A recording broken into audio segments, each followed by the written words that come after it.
하나님 말씀 사도행전 10장 1절로 8절 말씀까지 보겠습니다.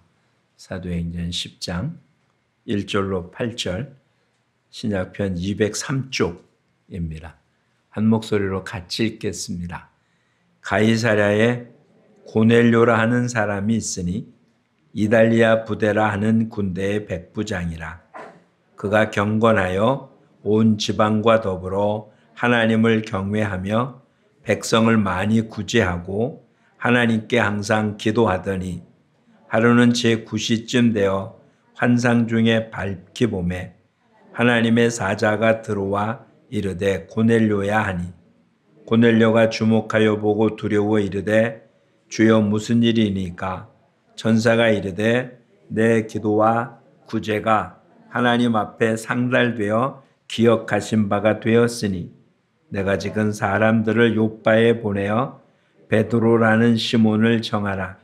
그는 무두장이 시몬의 집에 유숙하니 그 집은 해변에 있다 하더라.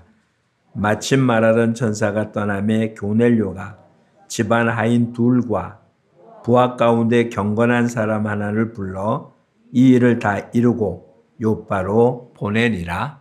아멘. 올해 표를 함께 제창합니다. 나가 복음을 전하자.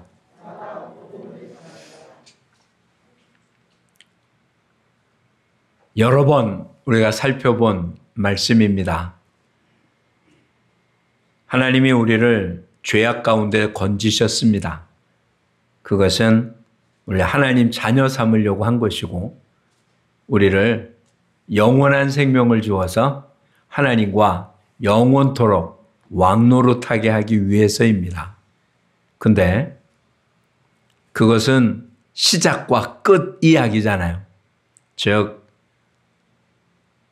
하나님을 알지 못했던, 그래서 죽을 수밖에 없었던, 지옥에 갈 수밖에 없는 그런 죄인이었던 우리가 하나님의 사랑으로, 은혜로 구원 얻은 자 됐습니다.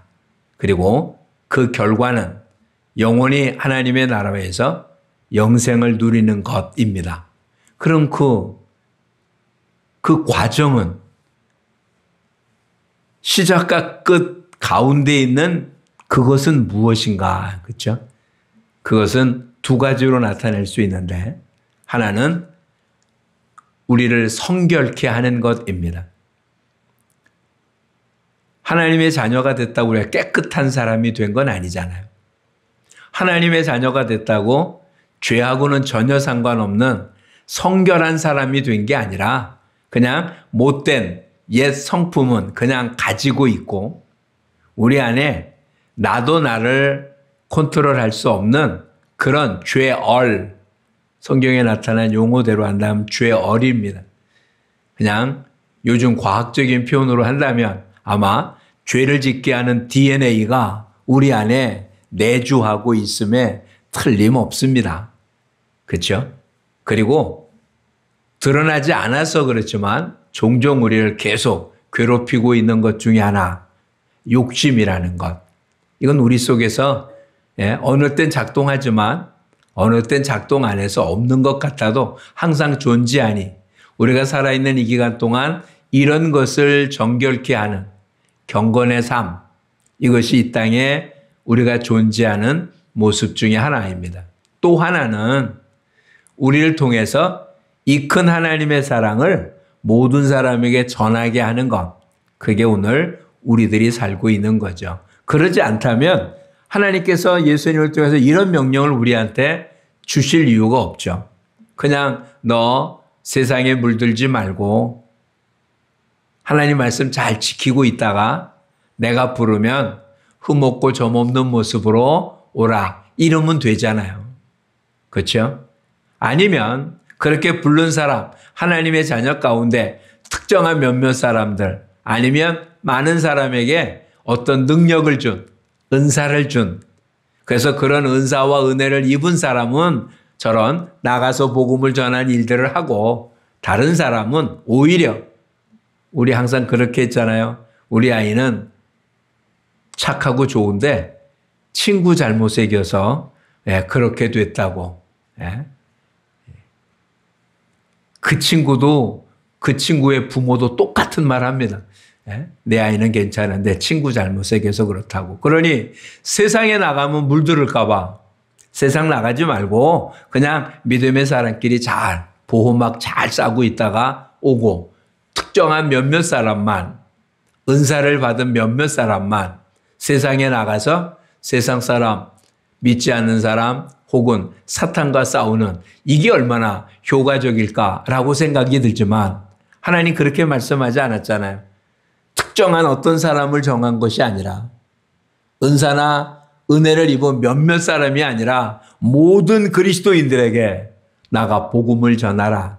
이게 오늘 저와 여러분이 살고 있는 이유인 거예요. 복음을 전하기 위해서 우리는 경건한 삶을 유지해야 되고 복음을 전하기 위해서 하늘로부터 계속 능력을 이어가야죠. 그래서 말씀과 기도 이와 같은 모습으로 영역을 이어가며 이것을 전해주는 그런 삶이 오늘 우리들의 모습인 겁니다. 그러니 이걸 왜 이렇게 자꾸 참 교회에 오면 계속 이렇게 나를 이야기한다. 왜 이렇게 자꾸 막다른 골목으로 몰아놓고 그렇게 계속 같은 이야기 반복하냐. 반복할 수밖에 없는 거예요. 왜냐하면 그 일이 우리가 살아있는 이유이고 주님이 우리를 부르신 이유이기 때문에 그래요. 물론 경건하고 복음을 전하는 구체적인 방법에 관해서는 각자 형편과 처지 주어진 은사에 대해서 다 다른 모습으로 드러날 수는 있습니다. 다 똑같은 방법으로 할 필요는 없어요. 요즘은 찾아보기 힘들지만 예전에 많았잖아요. 전철에 타면 그냥 큰 소리 외치고 하는 사람. 그 사람은 그렇게 하는 거예요. 그렇게 하지 못했다고 그렇게 안 한다고 무엇이 잘못된 것 아니고요. 어떤 사람은 편지를 써보내고 어떤 사람은 뭐 중요한 연예인들 자기가 하는 찬양으로 아무 말도 안 잘한 것 같지만 과거 축구선수였던 이용표 선수 같은 경우 한 골 넣고 안에서 무릎 꿇고 기도하는 모습 이게 작은 모습 아니잖아요. 각자 자기한테 주어진 모습에서 경건한 삶과 복음 전하는 삶을 사는 게 우리의 모습이라는 것. 이건 놓치지 말기를 바랍니다. 사도행전이 하나님이 우리에게 주신 바로 이와 같은 개인적인 경건의 삶 그리고 공동체 안에서 복음을 전하는 삶이 어떻게 퍼져가고 있는가를 구체적으로 우리에게 보여주고 있는 거예요. 그중에 오늘 우리가 읽은 10장부터는 전혀 다른 어떻게 보면 신대륙을 발견한 것 같은 여태껏과는 전혀 다른 모습의 형태가 나타나게 됩니다. 물론 이 이전에 없었던 일은 아니에요. 무슨 얘기냐면 10장 이전까지는 전도 대상자들이 복음을 전하고 듣는 대상자들이 다 유대인들이었어요. 예루살렘, 유다, 사마리아. 사마리아가 비록 혼혈이 되긴 했어도 유대인입니다. 그러니 이렇게 유대인들에게만 복음을 전해지는 모습이었었거든요. 물론 아닌 것 하나 있었죠. 빌립에 의해서 이디오피아의 내구를 맡은 내시에 관한. 근데 그거는 그 한 사람한테 전해지고 그 다음 어떻게 됐는지 우리가 성경을 통해서 들려줘서 알지 일반 사람들은 그런 일이 있었는지도 몰랐을 거예요. 근데 오늘 우리가 본 것은 일단 제목에 보십시오. 백부장 고넬료라고 했습니다. 백부장은 100명의 군인을 데리고 있는 장 이런 뜻이에요. 우리로 얘기하면 중대장쯤 되고요. 오늘 1절에 보면 어디라고 되어 있습니까? 가이사랴라고 되어 있잖아요. 이스라엘은 가이사랴라고 하는 데가 두 군데가 있습니다. 마태복음에 베드로가 예수님에게 주는 그리스도시요 살아계신 하나님의 아들입니다라고 고백한 것이 가이사랴 빌립보 지역을 지나가다가 되어 있거든요. 가이사랴 빌립보라고 하는 것은 예루살렘의 북쪽에 있는 것이고 오늘 이 가이사랴라고 한 것은 이 지중해 연안에 있는 해변 도시입니다. 어쨌든 이 가이사랴라고 하는 곳에 거기에 주둔되어 있는 군인 중에 뭐 아마 대표되겠죠. 쉽게 생각하면 이러면 되는 거예요. 만약에 사마리아에 어떤 부대가 주둔되어 있습니다. 군사 독재 시절 때라면 가능하지 않아요? 이 땅에 뭐 이장이 중요한 게 아니라 책임지고 있는 군인이, 그 군인이 오늘 본문에 보면 이탈리아대라고 되어 있어요. 이탈리아 부대. 이게 이탈리아 사람으로 되어 있는 부대인지 아니면 이탈리아에서 지금 이곳에 파송된 것인지는 알 수 없지만 어쨌든 유대인들이 아닌 것이면 틀림이 없습니다. 지금 로마의 총독에 의해서 지금 이스라엘은 다스려지고 있는, 쉽게 생각하면 우리 옛날 일제시대 때를 생각하면 되는 거예요. 네, 그렇게 그러니 도시마다 이렇게 로마의 군인이 그곳을 다스리는 치안을 담당하는 모습으로 있습니다. 고넬료는 그런 사람인 거예요. 그런데 이 사람이 보통과는 다르네요. 뭐라고 되어 있습니까? 2절에 보면 경건하여 온 지방과 더불어 하나님을 경외하며 백성을 많이 구제하고 하나님께 항상 기도하던 사람이라고 소개하고 있습니다. 언제 어떻게? 하나님이라고 되어 있잖아요. 어찌 보면 유대교적인 사람입니다. 아직은 예수를 알지 못하는 사람이에요. 즉 이스라엘에 파송 와서 유대교적인 모습, 유대교에 들어와서도 이렇게 개종하는 두 가지 방법이 있는데 가장 중요한 방법은 남자라면 할례를 받아서 완전히 유대교인이 되는 거예요. 그러면 비록 이방인이라 해도 유대교 안에 들어온 할례를 받고 들어온 사람들은 유대인과 똑같은 이방인 취급을 하지 않습니다. 그건 구약적인 모습이죠. 종들도 할례를 받으면 신부는 종이지만 같은 모습으로. 근데 어떠한 사람도 할례를 받지 않았다면 이방인 취급을 하던 것이 유대인들입니다. 근데 고넬료는 할례를 받았다는 표현은 없어요. 그런데도 유대교에 들어와 있는 여기 지금 개종이라고 한 모습에, 그러니까 완벽한 개종은 아니지만 심성으로 유대교적인 사고를 그냥 받아서 따라하는, 그래서 하나님을 경외하고 경건하고 기도하고 구제하고 이런 사람이었다라고 소개하고 있는 거예요. 이런 사람인데도 오늘 본문에 보면 오늘 우리가 여기까지만 봐서 그렇지 10장 전체 다 하면 요바에 있는 베드로에 의해서 지금 이 가정에 성령이 임하는 놀라운 역사가 나타납니다. 성령이 임한다는 이야기를 우리 살펴보니까 언제 있었나 한번 살펴보세요. 어디에 성령이 임했었습니까? 예루살렘입니다. 그렇죠? 두 번째 어디서 있었습니까? 사마리아에 베드로가 내려가서 그곳에 성령이 임했었습니다. 그렇죠? 이디오피아 내시한테는 세례를 주고 그랬지만 성령이 임했다는 말은 없었잖아요. 그런데 그 다음 성령이 임한 데가 어디라고요? 고넬료의 가정에 성령이 임하는 사건이 나타납니다. 그러니까 어떻게 보면 줄기로 따지면 예루살렘, 온 유다는 그냥 이스라엘 사람들이니까. 그 다음 어디? 사마리아. 그 다음에 또 성령이 임한 곳이 어디? 온 유대잖아요. 온 땅끝. 땅끝의 시작이 어디가 된 겁니까? 이방인인 고넬료부터 시작이 된 거예요. 물론 위치적으로는 이스라엘 땅 안에 있는 이방인입니다. 근데 유대인들에게 있어서 어디에 있는지는 중요하지 않아요. 이방인은 그냥 이방인인 거예요. 이방인은 어떤 신분과 어떤 위치에 있든 멸망받을 존재지 구원받을 존재가 아닌 거예요. 근데 그 고넬료의 집에 성령이 임하는 사건이 있었어요. 땅끝까지 복음이 전해진다는 것을 지금 보여주는 획기적인 사건인 거예요. 이 사건을 통해서 중요한 것은 그 당시 유대인 기독교인들이 하나님이 이방인도 사랑한다는 사실을 깨닫게 된 거죠. 우리한테는 이 얘기가 그렇게 와닿지 않아요. 지금 우리 모두도 성경적 개념으로 보면 이방인이니까.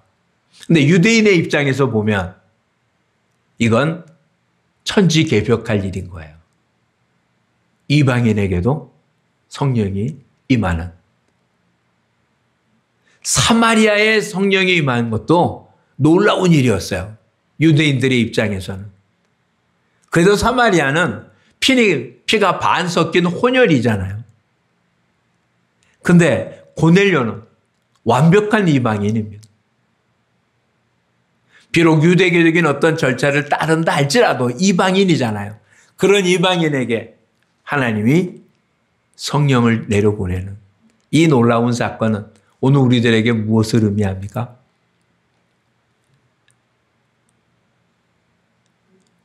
우리 주위에 어떤 누구도 이방인은 존재하지 않는다는 거예요.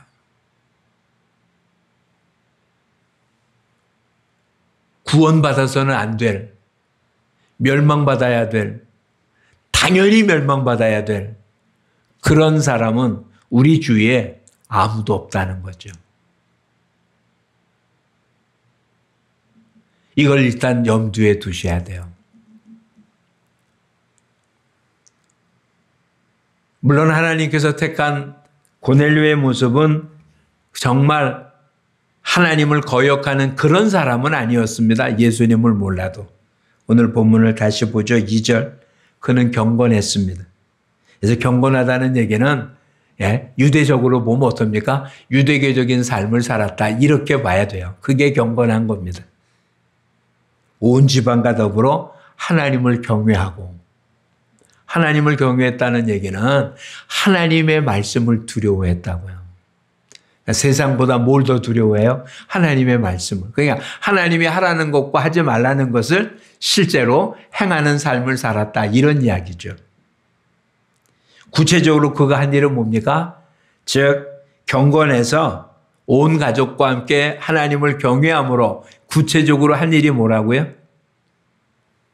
백성을 구제하고 기도하는 삶을 살았다. 제9시기도 시간에 유대인들은 적어도 하루에 2차례씩은 기도했습니다. 아침 기도와 저녁 기도. 그리고 좀 더 경건한 사람은 낮에도 기도해서 기도했어요. 오늘 보면 제9시기도라고 되어 있잖아요. 이건 저녁 기도 시간이고요.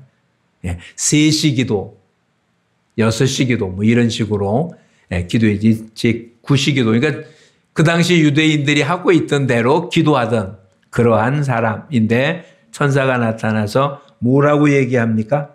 4절 하반절에 천사가 뭐라고요? 내 기도와 구제가 하나님 앞에 상달되어 기억하신 바 되었다. 예수님을 알지도 못하는 사람입니다. 하나님을 경외했다고 해도 온전한 하나님이 아닙니다. 왜? 예수가 아니면 누구도 주를 그리스도가 부를 수 없습니다. 유대인이라 할지라도, 유대 랍비라 할지라도 그가 하나님을 불러도 구원 얻은 자라고 말할 수는 없습니다. 근데 지금 하나님을 알지만 예수를 몰랐던 이들인데도 하나님이 무엇을 알고 계신다고요? 그의 기도와 구제. 기도는 내적인 거예요. 구제는 겉으로 드러난 모습이에요. 마태복음 6장에 은밀한 중에 보신 아버지께서 갚아주신다라고 하며 사람에게 보이려고 하지 말아라 라고 얘기한 것이 3가지가 있어요. 기도할 때, 금식할 때, 구제할 때. 이게 그 당시에 신앙인이라고 하는 사람들이 행하는 신앙의 가장 중요한 행위인 거예요. 즉 유대교인들이라면 적어도 기도하고 금식하고 구제하는 삶을 살아야 그래도 나는 하나님을 믿는 사람입니다 라고 이야기할 수 있는 그 시대. 근데 그런 것들은 내가 그렇게 한다는 걸 다른 사람이 어떻게 돼요? 알아줘야 되는 거잖아요. 그러니까 내가 기도를 얼마나 하는지, 내가 구제를 얼마나 하는지, 내가 얼마나 금식하는지를 사람에 알리려고 무던히 애썼는데 예수님은 뭐라고요? 그렇게 한 건 이미 상을 다 받았다. 은밀한 중에 보시는 아버지께. 하다못해 유대인들은 하나님과의 관계인 은밀한 모습, 즉 기도와 금식조차도 하나님과의 관계가 중요한 게 아니라 뭐가 중요했습니까? 사람이 얼마나 알아주느냐에 관심이 있었던 거예요. 기도는 사람하고는 상관없잖아요. 그렇죠? 하나님과의 관계예요. 근데 하나님의 관계를 가진 사람은 이 땅에 누리는 것들로 나눠주는 삶을 사는 게 모습이에요. 그래서 기도와 구제는 언제나 같이 가야 돼요. 기도 없는 구제는 자기 자랑이에요. 구제 없는 기도는 이것은 정말 하나님이 말씀하신 행함이 없는 믿음이 된 거예요. 그러니까 이 두 가지는 그냥 내적인 것이 있으면 외적으로 당연히 나타나야 되는 거예요. 믿음과 행함이라는 얘기를 오늘 본문에 마치면 돼요. 믿음만 있으면 된다라고 하는 게 믿음에는 항상 뭐가 나타나야 된다고요? 열매가 나타나야 되는 거예요. 믿음은 당연히 그렇게 나타나는 거예요. 이거는 뭐 자연스러운 모습입니다. 그렇다면 저와 여러분은 예수를 알지 못했던 고넬료라고 하는 사람이 하나님께서 내 기도와 구제를 기억했다고 하는데 저와 여러분의 모습은 어떻습니까? 기도하는 삶을 산 것은 뭐 그러겠죠. 얼마나 되는지는 몰라도 우리는 분명 기도를 합니다. 이게 우리의 내적인 모습이에요. 하나님과의 관계고. 그런 관계를 가진 자는 자연스럽게 겉으로 드러나야 되는 거예요. 나무는 무엇을 보아한다고요? 열매를 보아합니다. 그 나무가 좋은 나무인지 나쁜 나무인지는 나무 상태가 어떠냐가 아니라 나무의 열매가 어떠냐에 따라서 좋은 나무인지 나쁜 나무인지 구별이 된다입니다. 그렇다면 열매가 없다는 얘기는 뭐가 없다는 얘기입니까? 행함이 없다는 얘기가 아니라 실제로는 뭐가 없는 겁니까? 내적인 게 없다는 거죠. 근데 사람들 앞에서는 이럴 수는 있어요. 내적인 건 없는데 뭐는 있을 수 있습니까? 열매는 낼 수 있어요. 사람들한테 그 열매가 아름다워 보이는데 하나님은 뭐라고 그럴까요? 그걸 열매라고 얘기하지 않는 거예요. 사람에게 보이려고 한 행위, 기도 없이 한 행위, 이것은 의미가 없다라고 표현하고 있습니다. 백부장 고넬료의 모습, 어찌 보면 저와 여러분의 믿지 않았을 때 모습이고 믿음을 갖고 있으면서도 예수님을 제대로 이해하지 못할 때도 주님은 일일이 기억하고 있다고요. 무엇을 기억한다고요? 기도와 구제를. 하나님이 이것만 기억할까요?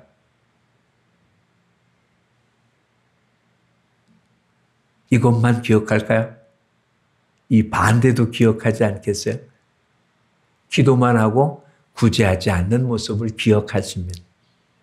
반대로 기도는 안 하면서 사람들한테 알아줄 만한 것만 하는 것도 하나님은 기억하십니다. 고넬료에게는 이렇게 기억하지만 고넬료가 아닌 다른 사람은 무엇을 기억할까요? 이 당시 제사장들에 대해서 하나님은 뭐라고 말할까요? 내가 사도행전 2장 3장에 7교회 보낸 편지 가운데 빠짐없이 기록된 한 부분이 있습니다. 내가 내 행위를 아노니. 뭘 안다고요? 나를 안다고요. 왜 그런 행위를 했는지 하나님이 안다고요. 그게 하나님께 받은 은혜가 커서 하나님께 감사함으로 행한 행위인지 그 일을 통해서 어떤 이득을 얻고 무엇을 얻으려고 하는 모습인지 하나님은 아신다고요. 그것이 하나님의 영광을 위해서 하는 행위인지 자기의 유익을 위해서 하는 행위인지 하나님은 아신다고요.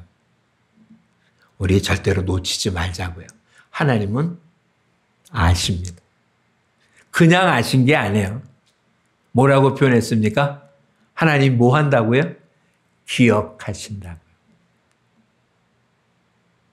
우리식으로 얘기해서 조금 나쁘게 표현하면 하나님 뒤끝이 굉장히 많아요. 그렇죠? 한번 지나가면 끝나는 게 아니에요. 뒤끝이 없는 건 한 가지예요. 회개할 때.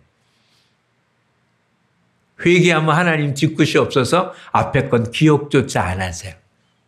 근데 회개하지 않으면 하나님 뒤끝이 있어요. 하나님 기억한 걸 잊으신 적이 없으시거든요. 근데 재미난 모습이 있습니다. 이 이방인에게 복음이 증거되는 중에서 우리는 이전에 사울을 부를 때 하나님 뭐라고 말했습니까? 나의 그릇이라고 했어요. 근데 그 나의 그릇이라고 부를 때 제일 처음에 무엇을 위한 그릇이라고 표현합니까? 이방인을 위한. 그래서 이방인의 사도라고 불려지고 사울은 정말 바울은 그렇게 일했잖아요. 오히려 베드로는 누구를 위해서 일하고 유대인들을 위해서 일하고 그리고 바울은 이방인들에게 복음을 전하는 게 보편적인 모습이었습니다. 그런데 지금 사도행전의 역사상 이방인을 택해서 기름 부어서 하나님의 나라를 확정시키는 땅끝까지 복음을 전하는 그 첫 번째 자리를 누가? 베드로가. 그렇죠? 또 사마리아의 복음이 전해질 때는 누구를 통해 전해졌습니까? 빌립을 통해서 전해졌습니다. 근데 그곳에도 성령이 임하게 했던 건 누구 손을 통해서 했습니까? 베드로와 요한이 내려가서 그들에게 기도하고 안수하자 그들에게도 성령이 임했다.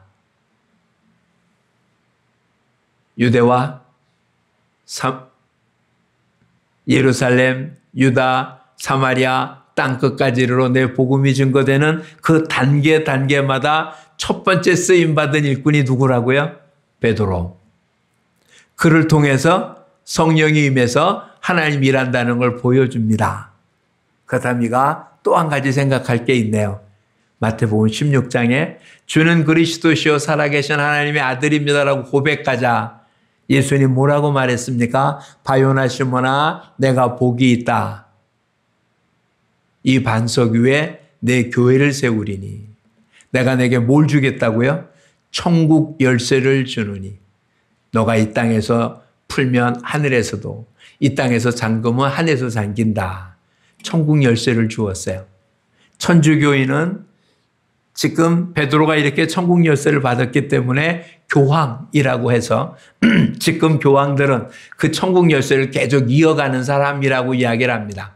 그런데 지금 마태복음에 기록된 내용과 사도행전의 모습을 보니까 천국 열쇠는 뭐 하는 걸까? 시작을 여는 열쇠이죠. 예루살렘에 이거는 뭐 베드로가 한 일은 아니지만 어쨌든 수없이 많은 사람이 복음을 전할 때 그의 설교를 통해서 시작했잖아요. 오순절 설교를 통해서 그들이 믿기 시작했으니까 예루살렘에 복음이 증거되는 시작의 열쇠를 베드로가 열었습니다. 그렇죠? 사마리아에 성령이 임하여 하나님의 나라가 확장되어지는 그 첫 번째 열쇠를 누가? 베드로가 열었습니다. 이제 이방의 복음을 전해야 되는 땅끝까지 복음을 전해야 되는 그 모습이 대부분 누구 손에 의해서 움직인다고요? 사도행전은 대부분 바울에 의해서 움직여지지만 그 첫 번째 문은 누가 엽니까? 베드로가 엽니다. 그러니 하나님은 베드로에게 그 열쇠를 맡긴 것임에 틀림이 없죠. 그렇죠? 또 한 가지 재미난 곳이 있습니다. 이때 어디에 베드로가 있었다고요? 요빠에. 요빠 그러면 누가 생각나는 사람이 있습니까? 구약에? 요나. 요빠에서 니느웨로 가는 배가 아니라 다시스로 가는 배를 탔잖아요. 그렇죠? 원래는 뭐 니느웨 가기 위해서 배 탈 필요도 없습니다. 근데 요빠에 가서 즉 그때도 요나를 통해서 누구를 구원하려고 하나님 불렀던 겁니까? 니느웨입니다. 아수르의 수도입니다. 이방인들로만 돼 있는 나라. 그곳에 하나님의 구원의 손길을 펴기 위해서 요나를 보낸 곳이 어디라고요? 욥바였었습니다. 근데 지금 하나님께서 욥바에 있는 베드로를 불러서 누구에게? 이방인 가정 고넬료에게 지금 하나님의 나라 확장, 이방인을 위한 선교의 첫 번째 열쇠를 열려고 하시고 계신 것입니다. 오늘 저와 여러분에게 맡긴 천국 열쇠는 무엇일까요? 저와 여러분이 열어야 할, 한 번도 열리지 않았는데 이제 저와 여러분이 열어야 할. 우리는 지금 따르게 생각하면 돼요. 지금 성경적인 개념으로 보지 말고 우리 각자의 개념으로. 그 첫 번째 열쇠를 어디에 열었다고요? 예루살렘. 여러분의 가정이죠. 아니, 어찌 보면 가정보다 더 가까운 곳이 있어요. 우리 자신을 열어야 돼요. 하나님의 말씀으로 나를 열어야 돼요. 우선 저와 여러분은 철저하게 자기중심적인 사고방식을 갖고 있음을 인정해야 합니다. 즉, 내가 판단에 중심해요. 뭐가 좋은지 나쁜지가 객관적으로 어떤 진리에 의해서 좋고 나쁜 게 아니라 내가 좋다 나쁘다인 거죠. 예쁘다와 밉다가 객관적인 모습이 아니라 내가입니다. 근데 기독자는 자기 감정과 자기 지식에서 판단이 아니라 진리가 판단의 근거인 거예요. 옳다 그르다의 근거가 내가 알고 있는 지식이나 감정이나 이것이 아니고요. 말씀이 옳다 그르다의 유일한 기준인 거예요. 그러니 하나님 우리에게 주신 이 천국 열쇠로 제일 먼저 열릴 게 뭐냐? 우리 마음을 열어야 돼요. 이제는 내가 판단했던 모습이 내가 판단이 아니라 말씀이 내 판단의 기준이 되어서 여지껏 좋았던 사도 바울이 뭐라고 고백합니까? 여지껏 추구했던 모든 걸 뭘로 여겼다고요? 배설물로 여긴다. 하나님의 말씀으로 내 마음의 문을 열었더니 지금껏 좋게 보였던 게 역겹게 느낀 거예요. 우리는 이런 주변에 많은 사람의 고백을 듣습니다. 술, 담배에 쩔어 있던 사람이 정말 제대로 은혜를 입은 데에는 보통 사람들보다 평소에 담배를 피지 않았던 사람들보다 담배 냄새가 역겨워 못 견딘다고 표현합니다. 그런 사람들 많잖아요. 보통 여러분들 냄새 가운데 가장 나쁜 냄새, 힘들어하는 냄새가 담배 냄새 아닙니까? 근데 그렇게 담배 피던 사람이 은혜를 입어 담배를 끊은 뒤에는 우리보다 평상시 담배를 피지 않았던 사람보다 담배 냄새가 더 역겹답니다. 왜요? 그게 복음으로 변화된 삶의 모습이에요. 냄새만 그런 게 아닙니다. 먹는 것도 그런 거죠. 뭐가 먹고 뭐가 먹지 말아야 되는 걸 일일이 정할 필요가 없어요. 마찬가지입니다. 모든 것이 그래요. 저와 여러분도 역시 백부장 고넬료와 같은 사람이었잖아요. 하나님의 말씀으로 우리 마음을 먼저 열어서 2절의 표현처럼 경건하여 하나님을 경외하고 백성을 구제하고 하나님께 항상 기도하는,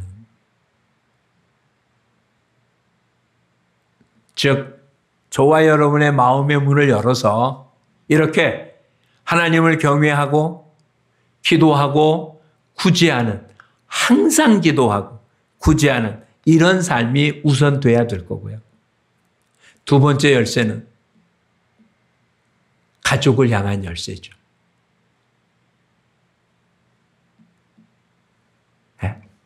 예루살렘, 유다, 가족이잖아요. 가족. 여러분의 가족은 여러분이 열어야 되지 않겠어요? 여러분에게 주어진 열쇠니까. 그렇게 열쇠를 연 뒤에는 누가 들어가서 문에 들어가서 일을 하게 될지는 모르겠어요. 근데 문은 여러분의 가정에 복음의 문은 여러분이 여셔야 되는 거 아니에요? 그렇죠? 베드로가 고넬료의 가정에 이방인을 향한 첫 열쇠를 문을 연 뒤에는 베드로가 이방인 선교를 한 게 아니고요. 그렇게 열려진 모습을 통해서 바울이 복음을 전한 거잖아요. 저와 여러분의 가족 모두를 책임지거나 그럴 수는 없습니다. 근데 저와 여러분의 가정에 복음을 전하는 첫 열쇠는 우리 각자에게 있다는 사실을. 솔직히 복음 전하기 가장 힘든 게 가족입니다. 모르는 사람한테 전하는 건 정말 어렵지 않아요. 우리 계속 그랬잖아요. 전도는 데려오는 게 아니라고요. 그러니까 모르는 사람에게도 예수 믿고 구원 얻으세요라고 말하는 건 어렵지 않습니다. 근데 솔직히 가족들한테는 낯간지러서 못하고요. 반응이 어떻게 나올지 뻔히 알기 때문에 오히려 가족들에게 훨씬 더 어려워요. 근데 문제는 첫 번째 열쇠를 안 여니까 두 번째, 세 번째, 네 번째 열쇠를 열 수가 없는 거예요. 거꾸로 열 방법은 없습니다. 땅끝까지의 모습, 그 다음 사마리아, 온 유다, 예루살렘 이렇게 열쇠를 열 수는 없습니다. 첫 번째 열쇠를 내 자신을 연 뒤에 가족을 지어야 돼요. 사도 바울은 분명 이방인을 위한 부름을 받았다는 걸 뻔히 알면서도 그는 가는 곳마다 어디를 찾았습니까? 회당을 찾았습니다. 회당은 유대인들이 모인 곳입니다. 그리고 유대인들에게 전했는데 유대인들은 받아들이지 않자 그때마다 하나님이 나를 이방에 보냈다라고 합니다. 로마서의 마지막 쓰기를 이렇게 씁니다. 내 혈육, 친족이 구원 얻을 수만 있다면 내 이름이 생명책에서 제해져도 좋겠다. 이방인 선교를 책임져서 이방인들을 향한 천국 열쇠를 사용하면서도 마음 한쪽 깊은 곳에는 유대 자기 동족에 대한 그와 같은 아픔을 가지고 있습니다. 동족을 열기 위한 천국 열쇠를 사용하지 못해서. 오늘 저와 여러분 사도 바울이 로마에 보낸 편지에는 이렇게 말합니다. 나는 빚진 자입니다. 우리 모두는 빚진 자입니다. 그래서 빚진 자이기 때문에 하나님께로부터 받은 이 구원의 놀라운 메시지를 복음을 전하고 사용합니다. 하나님 말씀하지 않았다면 가이사랴 요파에 이탈리아 대 백부장인 고넬료가 이런 경건한 사람이고 기도하는 사람이고 이런 사람이라는 걸 누가 알았겠습니까? 가까운 가족들 이외에 누가 알았겠습니까? 하나님은 아신다니까요. 모든 이방인들이 구원받았습니까? 아니잖아요. 이탈리아 대 백부장인 고넬료 통해서 오늘 본문에 보면 부하 가운데 경건한 사람 하나, 부하라고 했으니까 이탈리아 대 군인입니다. 그 중에 경건한 사람, 즉 자기를 믿고 따라오는 같이 신앙생활하는 사람, 이런 얘기가 되잖아요. 이런 사람을 보냅니다. 근데 그중 한 사람 보낸 거예요. 물론 공적인 일이 아니니까 자기 부하라고 마음대로 쓸 수 없었긴 하겠지만 나머지 99명은 지금 고넬료 때문에 다 하나님을 잘 섬기는 사람이냐? 몰라요. 기록되지 않았으니까.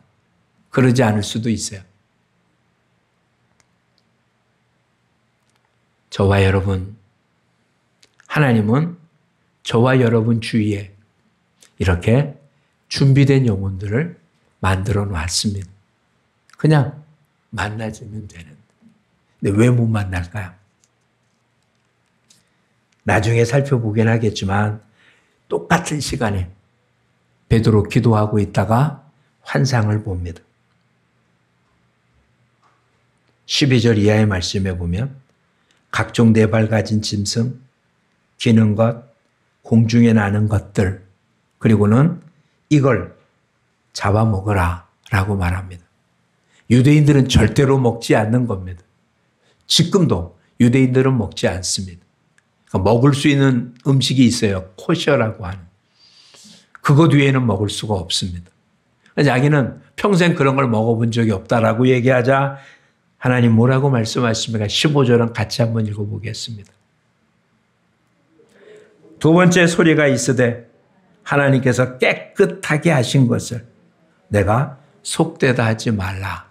이런 얘기를 세 번이나 반복해서 환상 가운데 봅니다. 우리가 육신으로 봤을 땐 누구는 성격이 어떻고 여태까지 살아온 모습이 어떻고 그래서 저 사람은 전혀 이렇게 할 수 있는 사람이 아무도 없는 거죠. 도대체 누가 깨끗하고 누가 더러운 것입니까?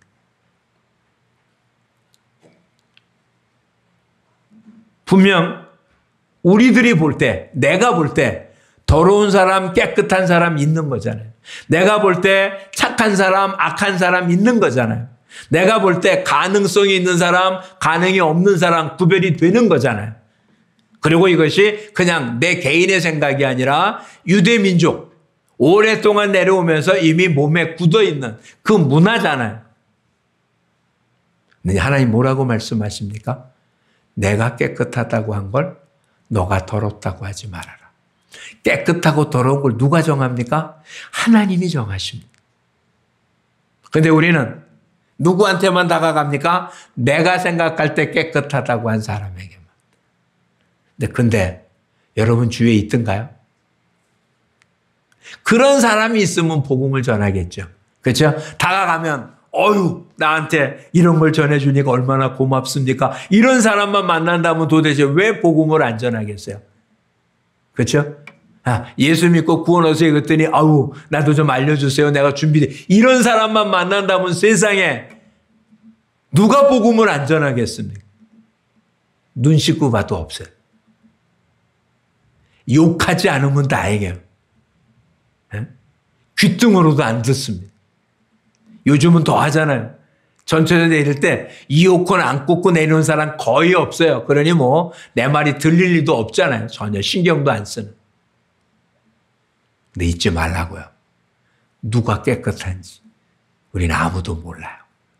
그래서 우리는 계속 전해야 되는 거예요. 하나님께서 저와 여러분을 볼 때는 어땠을까요? 저와 여러분에게 복음을 전한 사람은 어땠을까요? 우리가 깨끗했기 때문에 전한 사람일까요? 하나님이 더럽지 않다, 깨끗하다라고 해서 보내준 사람이 있었기에 저와 여러분도 예수님을 만났고 지금 이 자리에 있는 것 아닙니까? 올챙이적 생각 잃어버리지 말고요. 우리 모두 내 주변에 있는 모든 사람들이 깨끗해 보이는 삶이 되기를 축복합니다. 좀 이따 볼 텐데 우리 주보에 1, 2, 3, 4, 5라고 써져 있는 조금 이게 칼라로 되어 있는 걸 흑백으로 뽑으니까 좀 그런데 4번을 한번 보죠. 4번 같이 한번 읽어볼까요? 사람으로 보지 말고 영혼으로 보면서 문자와 영상 전도지를 통하여 집중한다. 사람으로 보니까 만나고 싶은 사람이 없는 거예요. 사람으로 보니까 무서운 거예요. 사람으로 보니까 더러운 거예요. 같이 갔다가 물들을까 봐 못하겠는 거예요. 근데 뭘로 보자고요? 영혼으로. 어떤 영혼입니까? 죽어가는, 지옥 가는 영혼이에요. 오늘 백부장 고넬료의 모습을 하나님 말씀하지 않았다면 누가 알았겠습니까? 다시 표현하면 저와 여러분 주위에 누가 있다고요? 이미 준비된 백부장 고넬료와 같은 사람이 우리 주위에 있습니다. 네, 누구도 안 다가갈 거잖아요. 왜? 이방인이니까.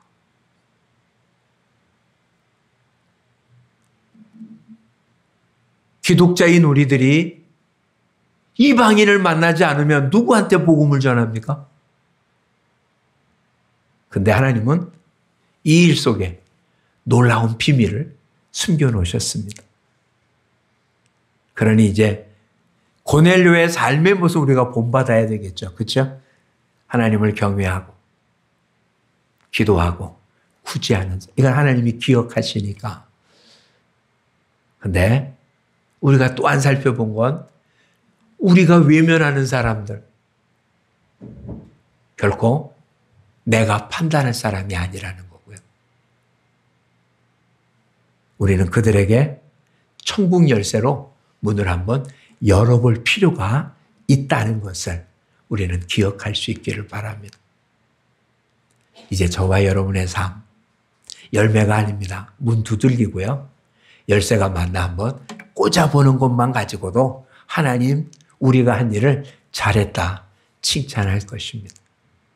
그 열쇠가 맞는 사람이 있어요.